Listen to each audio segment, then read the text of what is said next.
Cuando hablamos de las fuentes del derecho administrativo, nos referimos al origen, a la naturaleza y a la eficacia de las normas que componen el ordenamiento jurídico administrativo.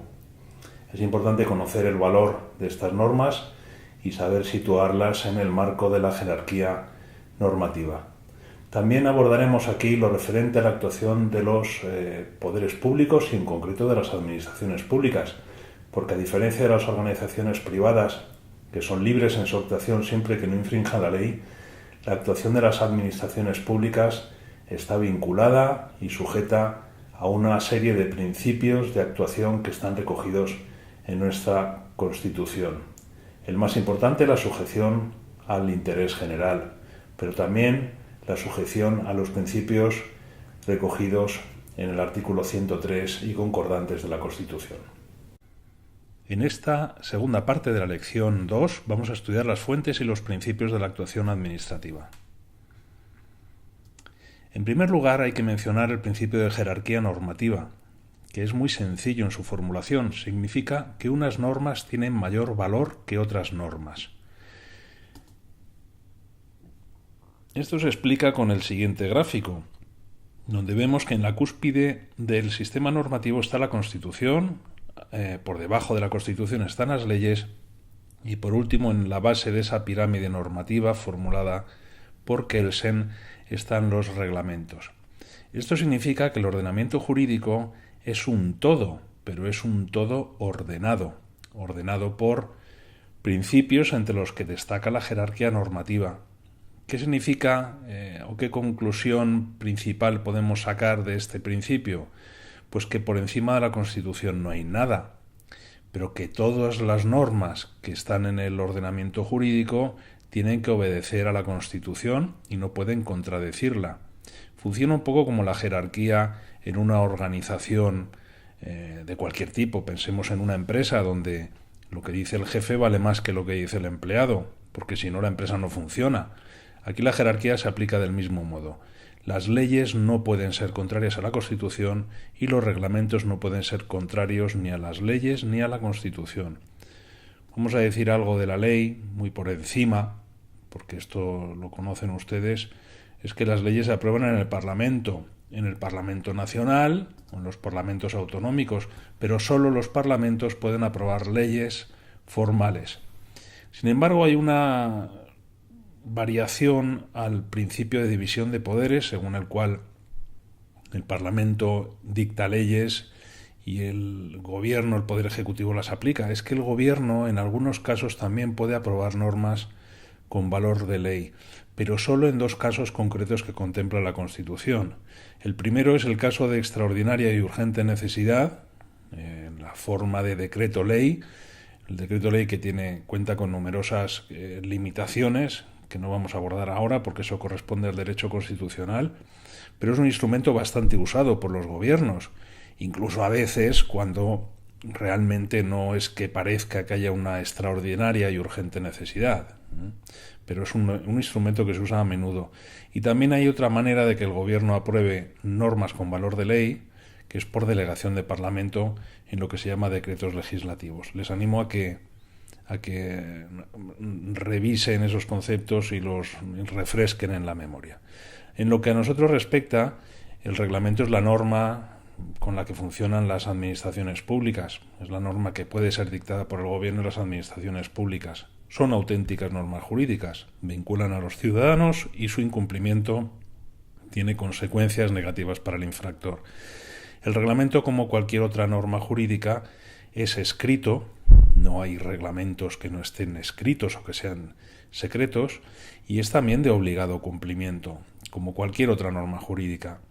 Y como hemos dicho antes, si contradice la ley o la Constitución, de cualquier manera, es nulo.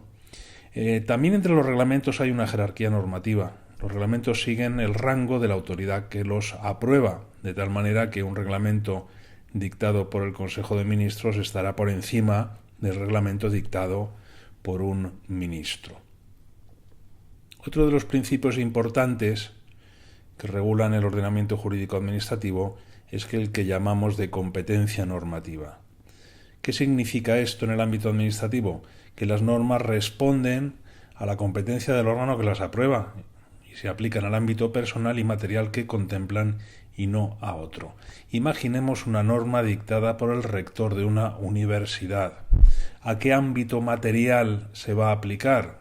Pues al ámbito exclusivo de esa universidad en concreto y no a otro, no a otra universidad. Y también a su ámbito personal. Esa norma se aplicará al personal de esa universidad o a los alumnos de esa universidad y no a los de otra. Las competencias normativas en España están en 2 artículos de la Constitución, que son el 148 y el 149. Definen qué materias corresponden en exclusiva al Estado, qué materias pueden asumir las comunidades autónomas. De tal manera que no hay, en la teoría, no hay conflictos entre las normas que dicta el Estado y las normas que dictan las comunidades autónomas, o incluso los entes locales, porque cada una de esas normas se limita a un ámbito material y personal muy concreto. En cualquier caso, ¿no ocurre en la práctica que las normas entren en conflicto? Pues sí ocurre, porque muchas veces hay materias que son compartidas, hay competencias que no están claras, hay situaciones siempre especiales que salen a lo normal. En esos casos, la norma será nula en lo que exceda de su ámbito competencial. Sin la menor duda, esta declaración corresponde a los tribunales, como veremos en su momento. Vamos a hacer referencia también a los principios constitucionales de la organización administrativa. A diferencia de las organizaciones privadas, que funcionan con absoluta libertad siempre que no excedan los límites de la ley, la organización administrativa está sujeta en su actuación a límites muy concretos y muchos de ellos están en la propia Constitución, otros están en las leyes, en los reglamentos de funcionamiento. Pero la Constitución habla en su artículo 103 de varios principios que debe cumplir la Administración en todo caso. El primero es el de eficacia. La eficacia es un principio obligado para la Administración no sólo porque suponga un mejor uso de los recursos de que dispone la Administración, sino porque la eficacia es algo a lo que obliga la propia Constitución. ¿A qué se refiere la eficacia? Pues a la consecución de los objetivos que corresponden a la Administración, objetivos que también están fijados en la propia Constitución. De esta manera, lo que dice la Constitución es que la Administración debe utilizar sus recursos de forma eficaz. Y hay un matiz, yo diría incluso eficiente, en la medida en que los economistas distinguen entre la eficacia, que es la consecución de objetivos, y la eficiencia, que es la consecución de objetivos utilizando los menos recursos posibles. Esto va de suyo. Dado que la Administración utiliza recursos públicos, debe ser eficiente en su manejo. También es un principio de la organización administrativa la competencia. Cada órgano administrativo, cada unidad, cada departamento tiene asignadas unas competencias bien concretas para evitar precisamente la ineficacia que supondría que distintas unidades administrativas entraran en conflicto por unas mismas competencias. Lo cual no quiere decir, como he dicho antes, que no se presenten en la práctica algunos casos de conflictos de competencias, pero el propio ordenamiento jurídico señala cómo resolverlos. Otro principio constitucional es el de jerarquía. Aquí no hablamos como antes de jerarquía normativa, sino de jerarquía de la organización. La organización administrativa está organizada al modo militar, donde cada persona que trabaja, cada empleado público tiene un superior y cada órgano administrativo también tiene un superior, menos el gobierno, que es el máximo órgano jerárquico. De tal manera que, mediante órdenes de servicio e instrumentos similares, los órganos superiores dirigen la actividad de los subordinados y además la supervisan. Otro de los principios es la descentralización, mediante el cual hay determinadas competencias que se sacan de la pura jerarquía administrativa mediante la creación de órganos que se encargan específicamente de esa materia. Y lo mismo con la desconcentración, que significa también una asignación de competencias a órganos específicos que pueden alcanzar mejor los objetivos propuestos. Por último, la coordinación es otro factor obligado, porque como todas las administraciones públicas sirven a un mismo objetivo, que es el interés general, hay que evitar que cada una actúe por su cuenta. El último de los principios, pero el más importante, es el sometimiento pleno a la ley y al derecho. Mediante esto que llamamos el imperio de la ley o el principio de legalidad, se sujeta toda la actuación administrativa al cumplimiento de la ley, de las normas escritas en general y de la Constitución en particular. Vamos a mencionar también el principio de autotutela administrativa, distinguiendo dos situaciones: la que se produce entre particulares, cuando hay un conflicto en una relación jurídica, ese conflicto lo resuelve un tercero, que es un juez. Eso llamamos heterotutela, el principio de paz social, o dicho de otra manera, que nadie puede coger la justicia, nadie puede tomar la justicia por su mano.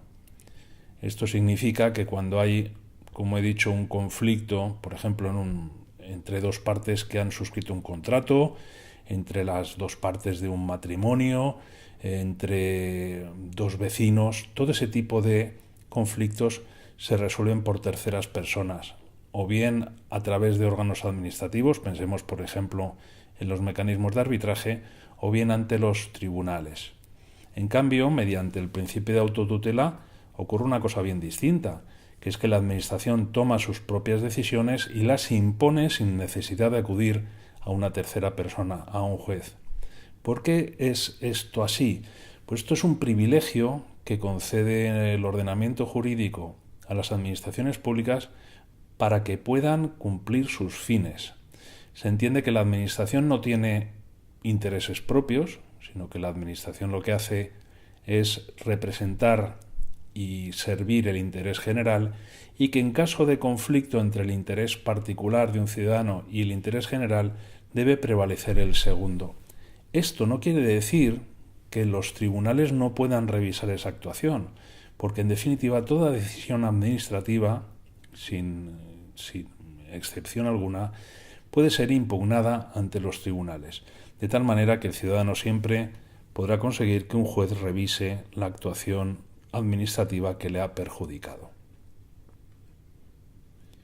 Otro de los conceptos con los que cerramos esta lección es el de discrecionalidad administrativa.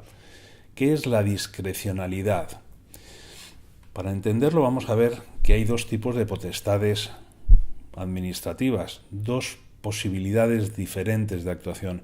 En unos casos la Administración actúa mediante una potestad reglada. ¿Qué es la potestad reglada? Pues aquella que está definida en la norma jurídica y que asigna un único resultado posible a una situación de hecho.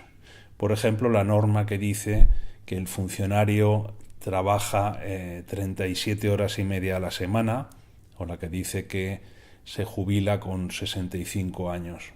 ¿Qué significa eso? Que cuando una persona alcanza los 65 años, la Administración tiene que declarar su jubilación sin otra posibilidad, ¿no?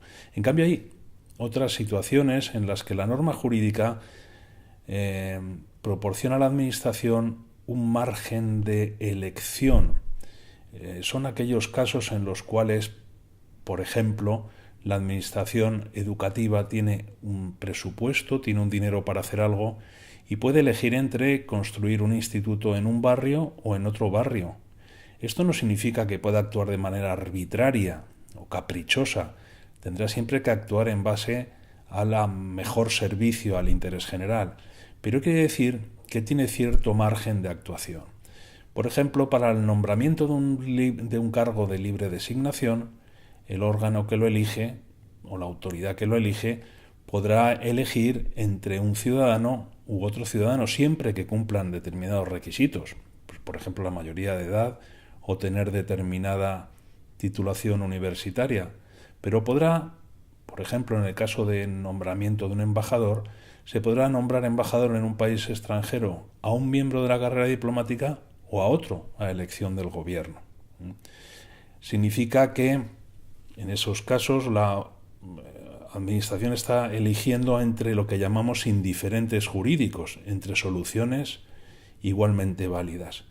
Pero el límite, la línea roja siempre está en la arbitrariedad que está prohibida por la Constitución y que significa la actuación administrativa irrazonable que se sale de los límites legales y que responde a un capricho y no al servicio al interés general.